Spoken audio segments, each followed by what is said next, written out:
This is first lecture of class 10th, Science, Chapter 9, Heredity and Evolution. In this lecture, I shall discuss first, variations during reproduction, second, accumulation of variation during reproduction, third, survival advantage and disadvantage of the variations, and fourth, heredity, Mendel's contribution. Living beings keep their species alive through reproduction. The offspring has traits similar to its parents.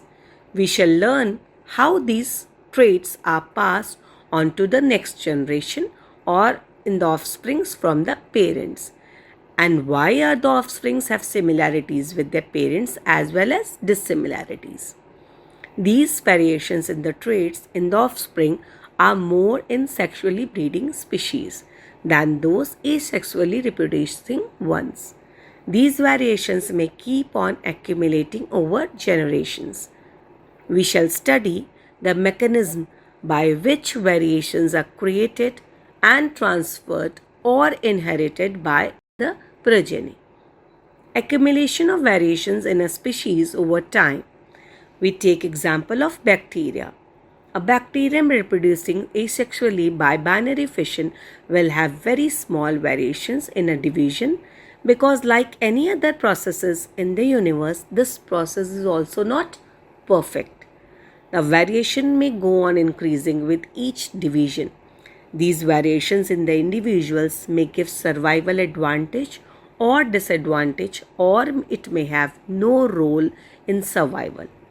The population of the individuals having a variation that gives them a survival advantage will go on increasing, while the population of individuals having variations that gives them survival disadvantage would go on decreasing. Remember that the environmental conditions keep on changing.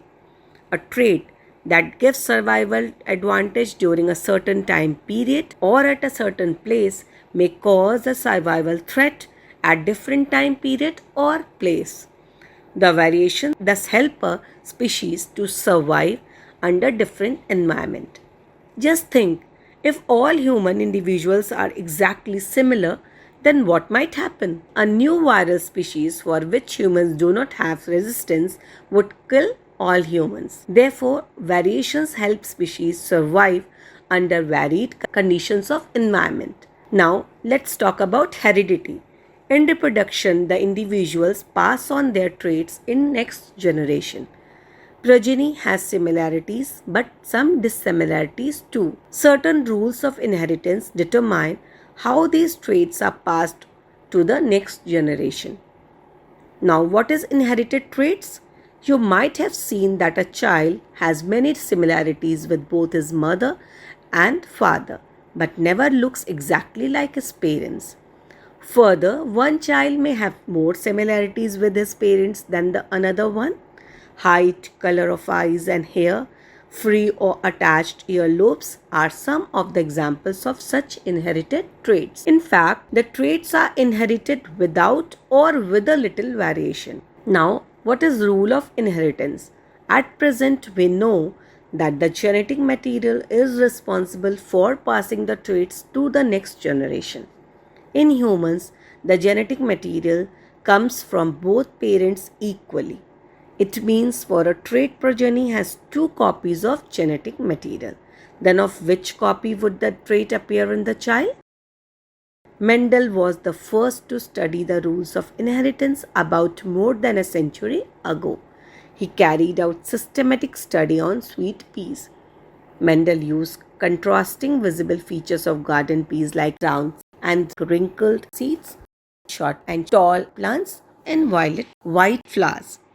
He took pea plants with contrasting characteristics like tall plants and short plants, produced progeny from them, and calculated the percentage of tall plants and short plants in the first progeny.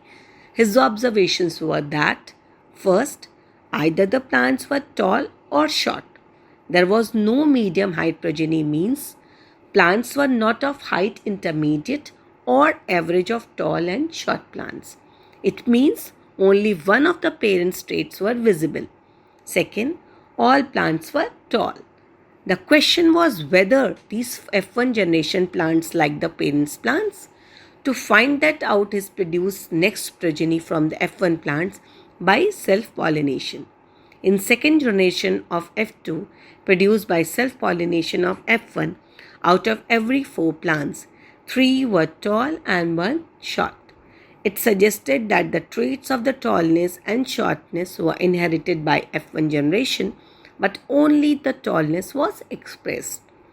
It means for one trait, 2 copies of the traits are inherited in the progeny, produced by sexual reproduction. These 2 copies can be identical or different. He explained this as follows.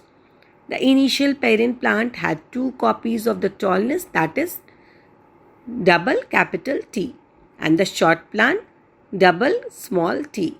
On cross-pollination of tall and short plants, the copy of this trait in F1 progeny would be every progeny has capital T, which is enough to make every plant tall.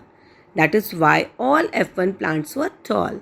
The F2 progeny produced by self-pollinating F1 would be 3 plants out of 4 in self-pollinating F2 progeny have capital T and 1 only with no capital T and only double small t.